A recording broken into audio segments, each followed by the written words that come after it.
Okay, it's time to start our colloquium for the second day. Our speaker is Felipe Rincon from Queen Mary University of London. The colloquium title is Tropical Geometry, a glimpse of tropical geometry. Yes, that's right. Yeah. All right, thank you very much for the invitation. I'm really happy to be here and to be able to tell you a little bit about tropical geometry. The title for my talk is a glimpse of tropical geometry, because there's really a lot I would want to say to you, but there's not much I'm going to be able to say. But I think this title that I have here summarizes my main point, which is that tropical geometry is basically just it's a very exciting topic, to me at least, that where you see algebra, geometry, and combinatorics coming all together. By the way, can you see my cursor? Do you see where I'm pointing right now in the screen? Yes, okay. Yes, I can see your cursor. Yes. Perfect, thank you. So I'll use my cursor throughout the talk. All right, so I want to start just with the very basics of tropical geometry. Perhaps the simplest thing I can say to you is what tropical arithmetic is about. And well, the tropical semi-ring, which I'm going to be denoting by R bar, so R together with a bar, meaning a closure of R, as a set is going to be real numbers together with one extra element that I'm going to think as infinity, the largest real number. And two operations I want to think on this set: tropical addition, which I'm going to denote by a plus with a circle, and tropical multiplication, which I'm going to denote by a times with a circle. And they're a little bit different than the usual operations we're used to. So tropical addition is going to be simpler than addition. It's going to be just to take the minimum of the two numbers. And tropical multiplication is going to be simpler than the usual multiplication. It's just going to be the usual sum. Okay. So just as an example, in the tropical world, if you take the numbers 3 and 5 and you add them, if you tropically add them, then you get 3.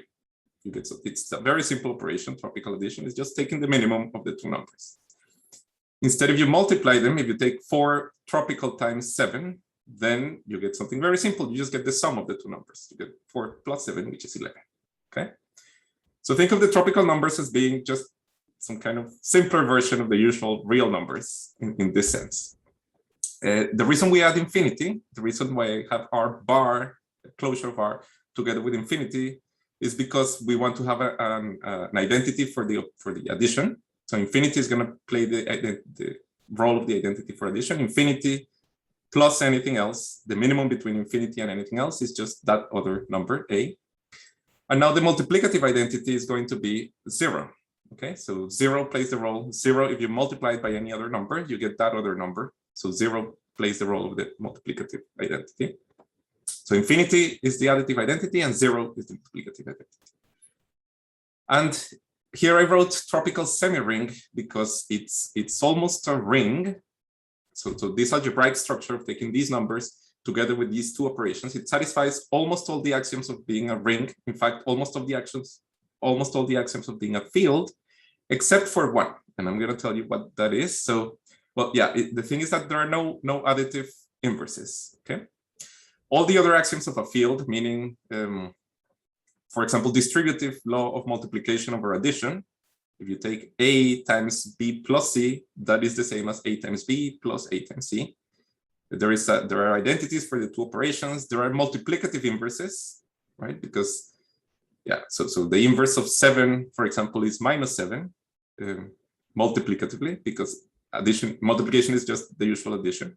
But there are no additive inverses. So for example, you can never solve this equation 2 plus x equals 5 that has no solution in the tropical numbers. There is no way of taking this 2 and moving it to the other side, like multiplying by adding the additive inverse of 2. It's not possible because the minimum between 2 and anything else is at most 2. It can be lower than 2, but it's at most 2, and you're never going to be able to get 5.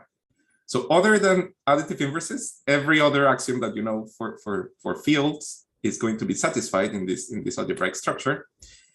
And this is, of course, I want to say that it's a simpler algebraic structure in the sense that, for instance, addition is idempotent. Idempotent just means that if you take a number and you add it to itself, you get that same number. A plus A is always equal to A. The minimum between a number and itself is just that number. Okay, so these operations are kind of a simplification of the usual operations, and I'll motivate why this is an interesting algebraic structure in a bit, but we don't have additive rivers. Here's another example of something that is quite nice. If you take a binomial x plus y cubed and you expand it, well, first of all, if you expand it using the distributive law and like multiplying these parentheses, and first of all, you don't have to take care of you don't have to worry about the coefficients, because remember, addition is idempotent. So whenever you add a number with itself, you don't get twice the number, you just get that number again. So you get the usual expansion of a binomial cubed without the coefficients. But actually, it's even better that whenever you evaluate x plus y cubed, and I should say that when I say cubed here, I mean tropical times with itself. Okay, so when I use powers, I just mean tropical powers. It's nice that actually, so this is the minimum of 4 numbers. This is x times x times x, and that in classical arithmetic is just x plus x plus x, so 3 times x, 3x, yeah. This is 2x plus y in classical arithmetic. Maybe I can even write that down. So in classical, classical notation, this is 3x, this is 2x plus y, this is x plus 2y, and this is 3y. And you see that the minimum of these 4 numbers, we're taking the minimum of these 4 numbers. The minimum is either 3x or 3y. If x is smaller than y, then the smallest of these 4 numbers is going to be 3x. And if y is smaller than x, then the smallest of these 4 numbers is going to be 3y. So actually, as functions, whenever you evaluate this for any real numbers x and y, that as functions, you're going to get the same as just the minimum between 3x and 3y. Okay. So this is called sometimes the freshman's dream, or the fresher's dream, that when you expand a binomial x plus y cubed, you just get x cubed plus y cubed. And that's actually an identity that's actually true in the tropical numbers, right?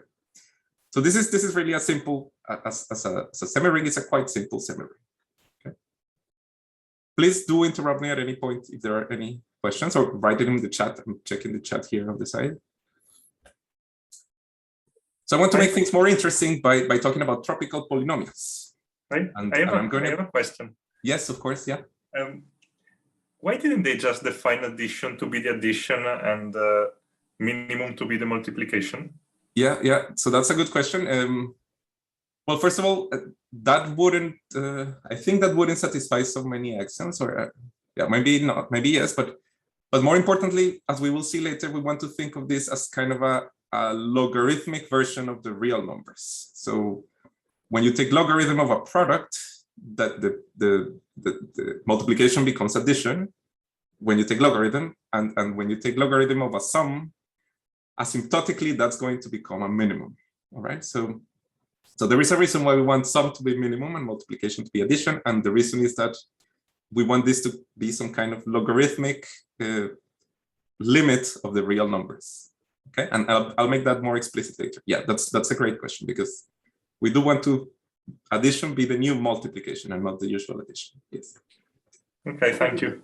Felipe, there is another question in the chat. Does the freshman expansion work for other powers? That's right. Yes.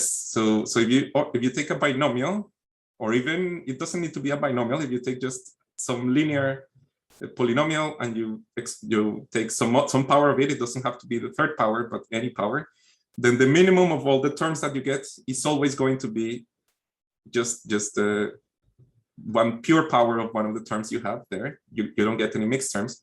So yeah, it works for any powers, for higher powers as well. So yeah, this was just an example, but you can take higher powers. Great. Okay, so let me talk about tropical polynomials. I want to denote the set of all tropical polynomials to be this. So I'm going to put tropical numbers and then square brackets the variables that my polynomials are allowed to take. And I'm going to think of multivariate polynomials. So not only polynomials in one variable, but maybe polynomials in 2 variables, x and y, or polynomials in n variables, x1 up to xn. So that's going to be a set, and that set is actually a semi-ring as well. You can add 2 polynomials and you get another polynomial. You can multiply polynomials just by using the distributive law and expanding out all the terms that you get. So you get an algebraic structure when you consider all the collection of all polynomials with the tropical operations and with tropical coefficients. So I have some examples here. If you take this polynomial in one variable, x squared, and remember here I mean x tropical times x. So really I mean 2x as in classical notation. Let me write the classical notation up here. This would be 2x. This would be 1 plus x, and this would be 4. And we're taking, this polynomial would be taking the minimum of these three things, okay? 2x, 1 plus x, and 4. Let's say we want to draw the graph of this polynomial. So that's what I have here. Here in the x-axis is just x, and then y I'm going to use to denote the value of the polynomial f of x. We're taking the minimum of three linear functions, three affine functions. 2x, that's this line here with slope 2 that goes through the origin. 1 plus x is this one of slope 1, and then the constant 4. And when you take the minimum of those three affine functions, what you get is the orange shape that you see here, okay? So this would be the graph of this polynomial in one variable, x squared plus 1x plus 4. And you see that it's kind of it's what is called a piecewise linear graph. So it's linear most of the time, but it has some breaks, some breakpoints here at 1. The graph kind of breaks, and then you see it goes from being slope 2 to slope 1, and then here it goes from slope 1 to slope 0 to constant. And the breaks happen exactly at 1 and 3, on top of 1 and on top of 3. And you can actually factor this polynomial. If you can try to factor it as a product of two linear forms, and it factors as x plus 1 times x plus 3. Okay. If you expand this out using the distributive law, you'll see that you get exactly this original polynomial. And it's curious that the numbers that you see here, where the constants that you use here to factor your polynomial, are exactly the points where it bends, where the graph bends when the graph breaks. Okay. This is not a coincidence, of course. Here I have another example. This is a different polynomial, x squared plus 3x plus 4. So I changed this coefficient from 1 to 3. And then what that is doing to our graph of 3 lines is just moving the middle line, the one with slope 1, is moving it up 2 units. Right? And then it doesn't appear anymore in the orange graph, because it can never be the minimum of the three numbers, of the 3 terms here. So now the graph looks like this, and it bends only once. It goes from slope 2 to slope 0, and the bend happens on top of 2, on top of the number 2. In this case, if you try to factor this quadratic polynomial as a product of 2 linear terms, then you actually cannot factor it as a polynomial. But as functions, meaning that whenever you plug any number x, these two things are going to be equal. As functions, you can factor it as x plus 2 times x plus 2. So again, if you expand this right-hand side out, you won't get this polynomial. Maybe you get 2x in the middle instead of 3x. But as functions, whenever you plug any x, these two quantities, these two g of x and this polynomial here are going to be the same. Okay, so you can factor as functions, and again, the numbers that you use here to factor are exactly the points where you see the breaks in the graph when it goes from slope 2 to slope 0. So this kind of suggests some kind of fundamental theorem of algebra, right? And in this case, we don't need a Gauss to prove this. This is actually quite simple because the tropical semi-ring is quite simple. The theorem, you can state it as saying that whenever you take a polynomial in one variable, a tropical polynomial in one variable, so like one of the ones we saw before, if the polynomial has degree d, you can always factor it as maybe not as a polynomial, but as a function. You can always express it as a constant times some linear polynomials, and these linear polynomials might have some multiplicities, m1, m2, up to mr. So you can always factor any polynomial as a product of linear polynomials. Yeah, all the coefficients that you see here are going to be tropical numbers, and the sum of the multiplicities is equal to the sum of these exponents here is equal to the degree of your polynomial. And you can see that if you think about it for a little bit, you'll see that these AIs that we want to think of as the roots of your polynomial, because they correspond to the constant terms in the linear factors that you see here, they are exactly the places where the graph bends. If this is your factorization of your polynomial, then the graph of the polynomial is like this, and the AIs are precisely the points where you see the breaks in the graph. Okay? So this is not hard to prove. Maybe you can, if you want to think about it later, that's completely fine. It should be doable if you try to think. This is all like linear algebra, pretty much linear, all these linear functions. And it's not hard to see that these two things are the same. Are there any questions so far? So this was polynomials in one variable. And to make things more interesting, I want to talk about polynomials in more than one variable. And I want to define what I mean by the zero set of a tropical polynomial. So now let's say we take a polynomial f of x, but now x is bold here because x is not really one variable, it's a bunch of variables. So I want to, let's say we have n variables. And then, well, a tropical polynomial is a minimum of a bunch of tropical monomials, and tropical monomials, as we have seen before, they are just linear functions because multiplication is addition. So whenever you take a tropical polynomial, that's going to be a minimum of a bunch of linear functions. And now it's not going to be linear functions in one variable, but linear functions in several variables, possibly. And what I want to define as the tropical zero set of f is kind of what we were seeing before, the places where the graph bends. We want those to be the roots of the polynomial, the zeros of the polynomial. So formally, what you want to say is that what is called in algebraic geometry, the hypersurface defined by the polynomial, but by that I just mean the zero set of the polynomial is defined as the collection of all the possible inputs that you can give to your polynomial, such that when you look at the minimum of all the different terms, that minimum is attained by at least two different terms in your polynomial. That's exactly the bending points. No, if you see in our graph, if you see a bending point is characterized by being the place where you see two of these linear functions attaining the minimum at the same time, right? But now it's going to be it's going to be a minimum. It's not going to be just a line, but more like higher dimensional planes. And I have pictures illustrating this in just a second. So here's one of the simplest polynomials in two variables I could think of, f in variables x and y. And it's a linear polynomial, so you don't see any squares or cubes or anything, just 2x plus 1y. And remember, 1y is not the same as y. This is 1 plus y. So this is, in classical notation, this is 2 plus x. This is 1 plus y, and this is 3, the constant 3. And we're taking the minimum of those three numbers, 2 plus x, 1 plus y, and 3. And now if we want to draw the graph of this polynomial, we need to use three-dimensional space. So the base is two-dimensional, where the space where x and y live, and z is going to be the value, is going to represent the value of this polynomial. If you try to draw the graph, so that's my left picture here, x and y is supposed to be the floor, and then the z-axis is supposed to be vertical. And then you're taking the minimum of three planes. So 2 plus x is a plane that looks like, I think it's the one in the back that you don't see. 1 plus y is this plane that you see in the front here.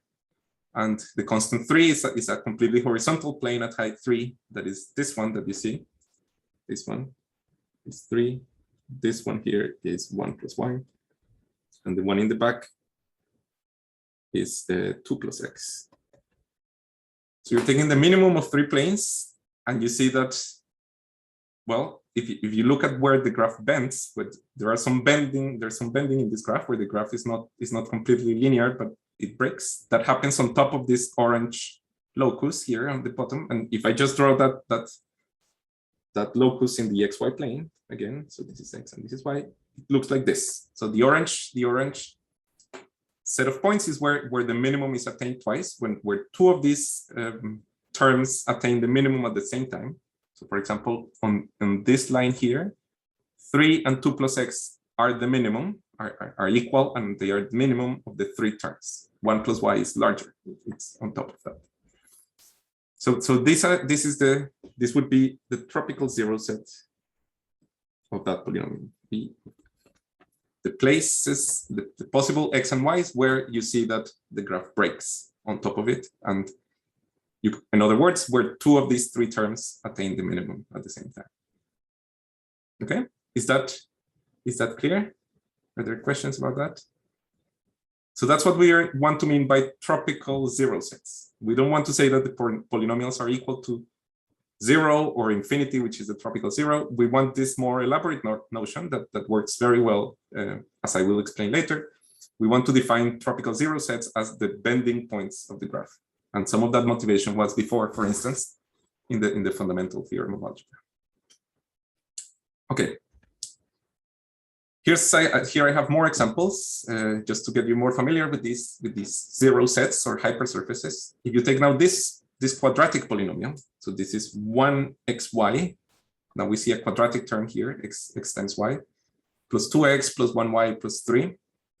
Now you have four different terms, 1 plus x plus y, 2 plus x, 1 plus y, and 3. And if you try to imagine those four planes, which one is the smallest one at all points in the plane, then you get something like this. So again, this is just the xy plane. And then on top of this region here, 3 is the smallest one of the four. On top of this region here, I believe maybe 1 plus y is the smallest one of the four. On top of this region, 2 plus x is the smallest one of the four. And here, when x and y are quite negative, then 1 plus x plus y is the smallest of the four. And in the orange locus is precisely when two of them are equal and are the minimum. And here, for example, on top of 1, 2, 3 of them are equal. 3 is equal to 2 plus x equal to 1 plus y. These three numbers are the same when x is equal to 1 and y is equal to 2. And they are the minimum because this one is larger than that. 1 plus x plus y is larger than 3. But these three are equal to 3. All right, so in this case, the orange, again, the orange locus, the orange set here represents the zero set, the tropical zero set of this quadratic polynomial. So what we're seeing here is a tropical conic, the zero set of a quadratic polynomial in two variables. That's a tropical conic. Tropical. If you play, and this is just another example, if you play and change this coefficient 1 by -1, what you're doing, remember, so this represented 1 plus x plus y, and now here is -1 plus x plus y. So you're taking that plane and you're moving it down 2 units. Instead of +1, you have +1. You're moving it down 2 units, and then that changes the shape of these zero sets. So now this region and this region meet can attain the minimum at the same time in this segment here, and then these two are like separated. So that changes what I want to say, the combinatorics of the tropical zero set. It changes it from being like this to being like this. It's like the orientation changes in the middle. Instead of having a diagonal line like this, you get a diagonal line like that. And I wanted to give this example because I want you to get the feeling that these tropical zero sets are going to be, first of all, polyhedral complexes. So they're going to be some sets that are built out of polyhedral things like straight lines or planes or things like that. But they're also combinatorial in the sense that the directions are quite rigid. So here we see a vertical line, horizontal, vertical. And then the way they're glued together is it's interesting in a discrete sense, so in a combinatorial sense. Okay, so it's interesting to keep track of how these things are glued together and what's the shape that the thing is going to have. All right. The points at infinity are not included in these images. Are they important? That's a very good point. I should have included points at infinity the way I define things. So for instance, here, there will be a point at infinity. This would be the point, I believe, 1, infinity. And here you're going to see another point at infinity that I did not include because I missed it, but they are important, at least the way I'm presenting this. So this is infinity, x is infinity, and y is equal to 2. And those 2 points also satisfy that the minimum among these four things is attained twice. Right. So yeah, very good comment. Thank you very much. Points at infinity are important in many applications of tropical geometry. Okay, just as a general, just out of curiosity, some things that are true classically that are also true tropically are for instance, the fact that whenever you take two lines, so we already discussed how a line in the plane looks like. So if you take the tropical plane, lines are going to look like these, I don't know, sets that have one vertical direction, one horizontal direction, and one diagonal direction in the opposite, in the -1, direction. And then all lines look like that, but just maybe shifted a little bit, moved around a little bit. And if you take two of these, at least two generic tropical lines, two random tropical lines, they will intersect in exactly one point. But now the point, the combinatorics of how they intersect is interesting. Maybe the vertical in the green intersects the diagonal in the orange, or the vertical in the green could intersect the horizontal in the orange. Or there are different possibilities, but in all these possibilities, there's always one point of intersection, at least for generic lines. It is also true that whenever you take 2 points, at least 2 generic points, meaning 2 random points, if they're not completely aligned, like vertically aligned or horizontally aligned or diagonally aligned, if they're not aligned in these particular directions, then there will be exactly one tropical line going through them, just like in the plane. Whenever you take 2 points, there's always one line going through them. So, for example, if you take these 2 points, this is the unique line that goes through them. And all this also holds tropically. Maybe you know this fact that whenever you take 5 points in the plane, there's always, classically, so in the usual arithmetic, there's one conic, like one ellipse, for instance, or one hyperbola that goes through them. This is the same tropically. So the picture I drew here is 5 points, and that's the unique tropical conic. So a solution to a quadratic polynomial in 2 variables. There's only one of them that goes through the 5 points. Okay, maybe that's all I'll say about this, because it's not really important, but a lot of things that are true in the usual arithmetic, in the usual world, they're also true in the tropical world. So now, yeah, maybe I should ask, are there any questions about these tropical basics? This is just to give you a feeling of how the tropical world looks like, at least the most basic version of it. Now I want to motivate why it is interesting to study. What about parallel lines? Yeah, this is a very good question. There are no parallel lines, at least not of this form. There are no parallel lines in the tropical world. You always, yeah, whenever you take 2 of these shapes, no matter how you put them together, they always intersect in exactly one point, in at least one point. They might intersect in more if they are not generic, if they're not random, but they intersect in at least one point. So that's one thing that maybe becomes better in the tropical world, that you don't have this exception where lines do not intersect. You do have exceptions for them intersecting in more than one point. So there are no parallel lines, at least in this version that I'm describing. Yeah. So now what I want to do for the rest of this talk is to give you a couple of applications. There is another question, please, yes, in the chat. Oh yeah, so if this is like a projective variety, is there an affine tropical thing? Yeah, so actually what I'm describing is an affine tropical variety in the sense that it's described.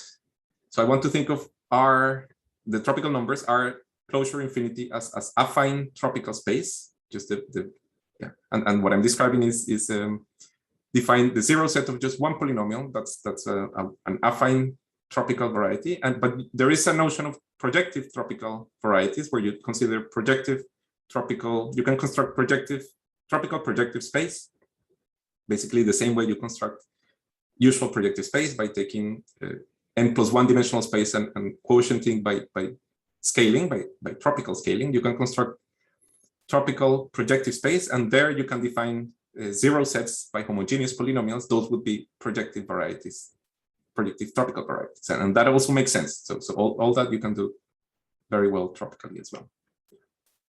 Great question. why study tropical geometry? So far, this looks like a game that, yeah, it's kind of nice to play with these other operations, and then there are some nice results and things behave very nicely. But why would a research serious mathematician be interested in studying these kinds of things? Does it have this? Does it connect to the usual mathematics in some interesting ways? Does it help us do something? Solve some problems in the usual mathematics? And the answer is yes. It's a resounding yes. It's been used for a lot of applications for solving problems in usual mathematics. And I'm going to give you a glimpse. I was planning to give you 2 versions of this, but maybe let's see how far I get.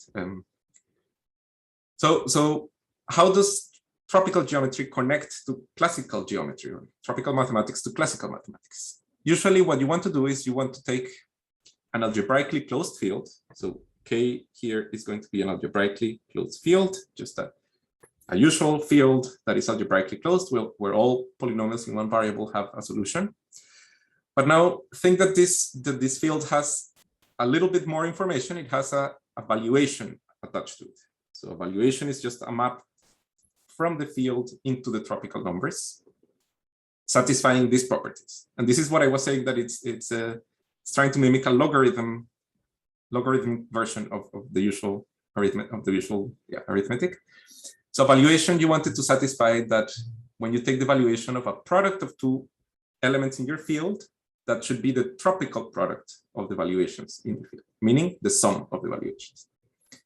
And if you take the valuation of a sum of 2 numbers in your field, 2 elements of your field, that should be not equal to the tropical sum, but at least as big. So it should be greater than or equal than this tropical sum of the 2 valuations, okay, which is the minimum of the 2 valuations. And there's one more property that a valuation needs to satisfy, which is that the only number, the only element of your field that has valuation equal to infinity, equal to the tropical additive identity, is the additive identity in your field, is the 0 in your field. Maybe I don't know if you have seen examples of these fields with valuation in so far, but there are lots of examples that arise in mathematics usually. Perhaps the simplest example is just the complex numbers. Take K to be your field, your complex numbers, and just the trivial valuation. So, oops, I think my tablet just died. Let me try to replug it so that I can keep writing.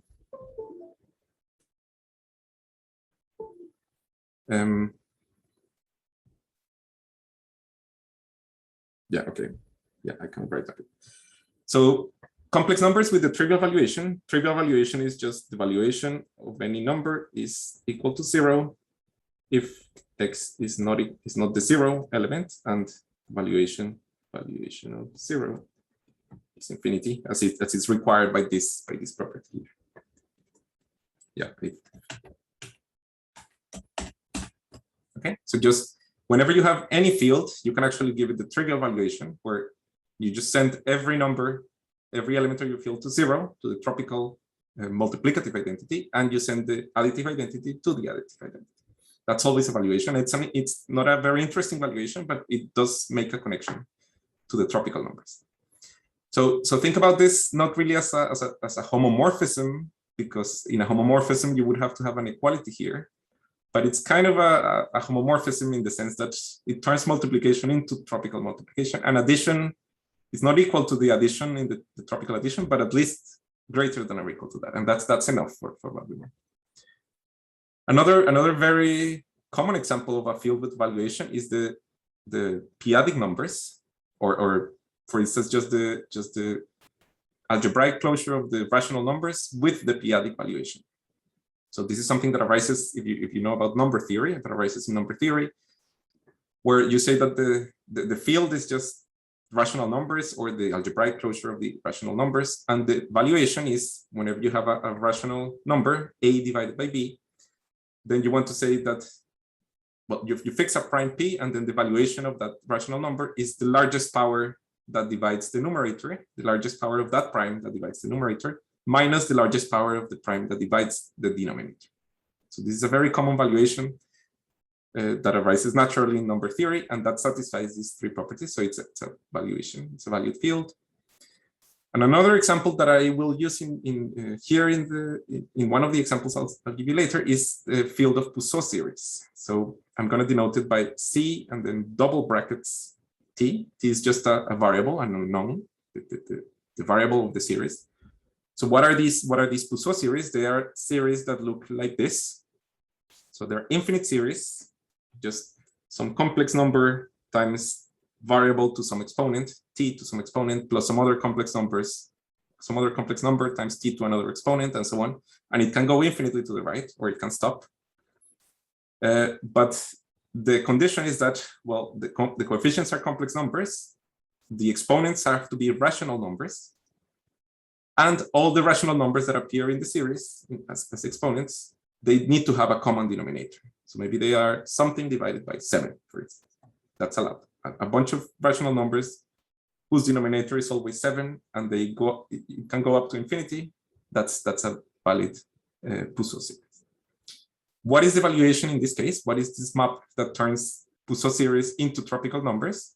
It's just taking the smallest exponent that you see here. The lowest term, the exponent in the lowest term, the term with the lowest exponent, that is the valuation that satisfies these properties. If you multiply two of these series, the smallest exponent in the multiplication is the sum of the smallest exponents. And if you add two series, the smallest exponent that you see in the sum of the two series is usually going to be the minimum of the two smallest exponents, but maybe that smallest term canceled out, and then because this term was minus the term in the other series, and maybe that canceled out, and then what you get is something larger valuation. Okay. Anyways, yeah, maybe I'm going to say more than that, but whenever you have a field with evaluation, then you can tropicalize polynomials. If you have a polynomial, a classical polynomial, a usual polynomial with coefficients in your field, you can make it tropical by just substituting. Whenever you see addition, you turn it into tropical addition.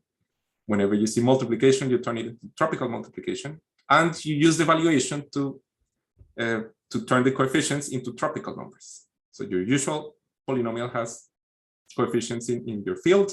You take the valuation, and that gives you coefficients in the tropical number.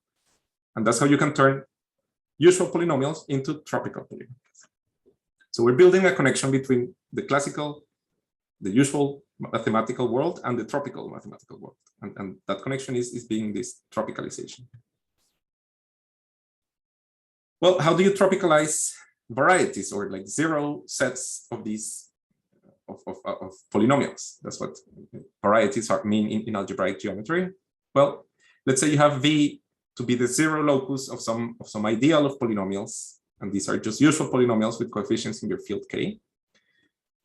Then what you want to do, so what does it mean to tropicalize this zero locus? What you want to do is you take the ideal defining your variety. So take the collection of all polynomials that define your variety V, tropicalize them, and you build this tropicalization of J. That's just the collection.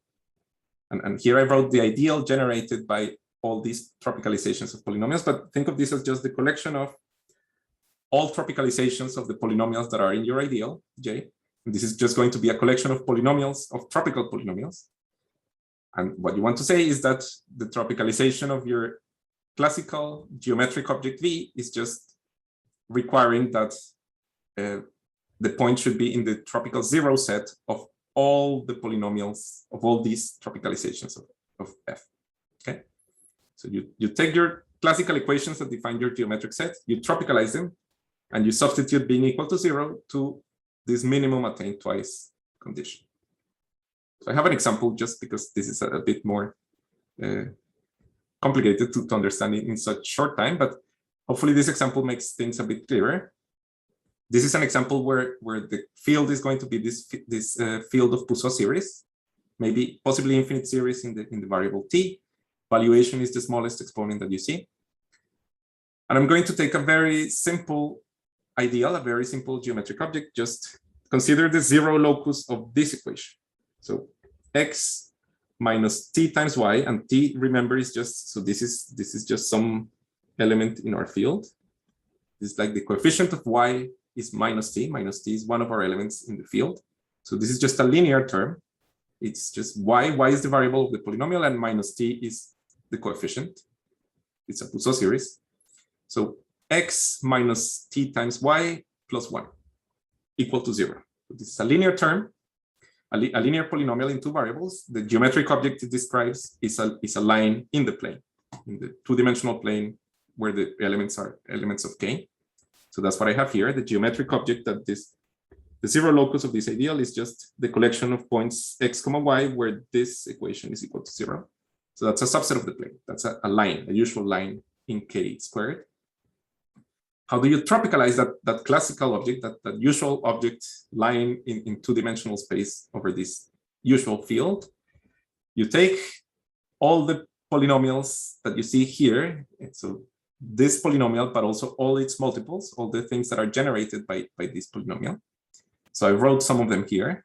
These are all the polynomials you see in the ideal. You tropicalize them by just, remember, tropicalizing polynomials is very simple. You just change addition by tropical addition, change multiplication by tropical multiplication. And whenever you see a coefficient like minus t, you substitute it by its valuation. Valuation is just the smallest exponent that you see there. So minus t turns into a 1. This minus t turns into a 1.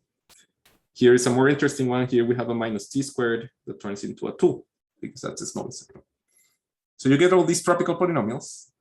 And now instead of requiring that they are equal to 0, you require that the minimum is attained twice. This condition of being a tropical 0 that we saw before.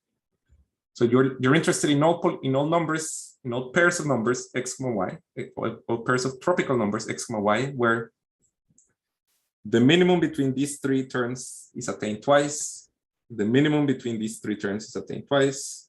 The minimum between these four terms is attained twice, and so on. And there's an infinite list here. But because this ideal was generated by one polynomial, at least in this case, it's enough to just check that condition of minimum attained twice to the tropicalization of the generator, to this, the tropicalization of our original polynomial here. And we saw what this looks like already. This is going to be a tropical line. So x minimum between x, 1 plus y, and 0 attained twice is going to look like one of these tropical lines that we saw, having three directions: vertical, horizontal, and diagonal. So this would be, this orange thing here would be the tropicalization of what I'm calling V. This would be what you get if you apply this tropical machinery that takes your classical line and turns it into a tropical line. Okay. So now I set up the okay. Let me tell you why this process of tropicalizing geometric objects, tropicalizing varieties, is an interesting one. And here maybe is one of the points in the talk, is that tropicalizing, the way I described it before, tropicalizing these geometric objects, these varieties, preserves a lot of interesting invariants of the geometric objects. For instance, it preserves the dimension of the object. If you take a 5-dimensional variety, usual variety in classical mathematics, and you tropicalize it in this way that we just described, you will get a 5-dimensional tropical variety, and it's going to look very different. The classical thing was probably some kind of curvy variety with singularities, I don't know, some geometric object, some complicated variety. But when you tropicalize it, you get a polyhedral object, just a very combinatorial, flat, piecewise linear polyhedral object, but the dimension is preserved. So here I'm showing you the tropicalization of a curve. So curve means dimension 1. And I know that this has to be the tropicalization of a curve because this polyhedral complex, this tropical variety, is one-dimensional. It doesn't look like a usual curve in the plane, but it is one-dimensional. So all these pieces are one-dimensional. And that information is preserved when you tropicalize. The dimension is preserved. So a typical application of tropical geometry for understanding these things is maybe you don't know what dimension some of your classical geometric objects, some geometric object that you're interested in has, but you tropicalize it and that turns it into a simpler object that you can understand. And you discover that after tropicalizing the dimension is 15, then that means that the original thing you had dimension 15 as well. Felipe, there is a question in the chat about Yes, the thanks. genus degree formula. Is the genus degree formula still true? Yeah, it's interesting. So you need to we'll talk about singularities in just a little bit. That's my topic, and you'll see that something like that is correct. Yeah, if you have singularities, you can. There is a connection between genus and degree. For instance, I'm explaining here. This is an elliptic curve. Why do I know that this is tropicalization of a degree curve? So that's your question is related to this information here. Degree, you can tell what the degree is after tropicalizing, because degree tropically can be measured maybe in the same way that you measure it classically, but in the plane it's by counting the number of rays that go in each of the three special directions that we have. So because this has 3 rays going in horizontal direction, then we know that this is tropicalization of a cubic curve, degree 3. And genus is also preserved tropicalizing. So that's what Anestis is asking. This information is also preserved when you tropicalize. The degree is the same as the classical degree. The genus, at least generically, is the same as the classical genus. So here I see that there is one hole in the middle for this curve, and that means that it has to be the tropicalization of a curve that it had one genus one hole in the middle, and therefore this information, degree, genus, is preserved as well. And formulas that hold classically, they also hold classically after tropicalizing. They also hold after tropicalizing because this information is preserved. Some other things that are preserved that tropical geometry is very good at is looking at intersection between varieties. So for instance, classically, in usual mathematics, if you take 2 curves in the plane, one of degree 3 and another of degree 2, if your field is algebraically closed, then their intersection is going to have 6 points, 3 times 2. Something of degree 3 intersecting something of degree 2 has 6 points of intersection, at least generically, if they don't share any common components. But that also is going to happen tropically. If you take a cubic curve, like the orange one I have here, and a quadratic curve, something of degree 2, like the green one I have here, the intersection now it's a little bit, it has interesting combinatorics. So you see that there is this interaction between the different pieces of the polyhedral complexes, but the number of total intersections that you see is equal to 6. At least if you count them well with multiplicity. There's a notion of multiplicity that you want to associate to this, but if you count them well, then you always get the number 6. Okay. So Bessoud's theorem, that's the name in classical mathematics, that also holds tropically. And let me perhaps finish with this application to that where tropical geometry was used to solve some very interesting questions in classical mathematics. That's related to enumerative algebraic geometry. Okay, so for that I need to tell you what the severity degree of the plane is. So the severity degree that I'm going to be denoting d delta. There are 2 parameters, d and delta. That is going to be the number of plane curves. So we're interested in counting how many plane curves in the plane. So just curves in the plane of degree d. So this d is d here. So you fix the degree of the curve, and you fix delta. Delta is going to be the number of nodal singularities of the curve. So a nodal singularity is like a self-intersection of the curve. If you have a curve like this in the plane, this point here, this is what is called a nodal singularity. Okay, so this is a notion for classical curves, for curves in usual mathematics. You have this, for example, could be a cubic curve, a curve of degree 3, with 1 nodal singularity, with 1 self-intersection. And of course, there's lots of those curves. There's infinitely many cubic curves having 1 self-intersection. But if you fix the condition that they need to go through some special number of points, through, for example, 4 points, then there's only going to be finitely many of them. Okay, and the right number of points that you want to fix is exactly this. D plus 3, this comes from the degree genus formula that Anestis was talking about. D plus 3 times d divided by 2 minus delta. If you fix that number of points, then if you count, so fix those points in the plane and count how many curves of degree d having exactly delta nodal singularities pass through those points, that is going to be a finite number. 7, 11, 3, 12, something like that, that is called the severity degree of the plane for that d and for that delta. So I have some examples here. I should say that these severity degrees are very important and interesting topological invariants, and topologists are interested in knowing these numbers. They are related to something called Gromov-Witten invariants of the plane or different varieties.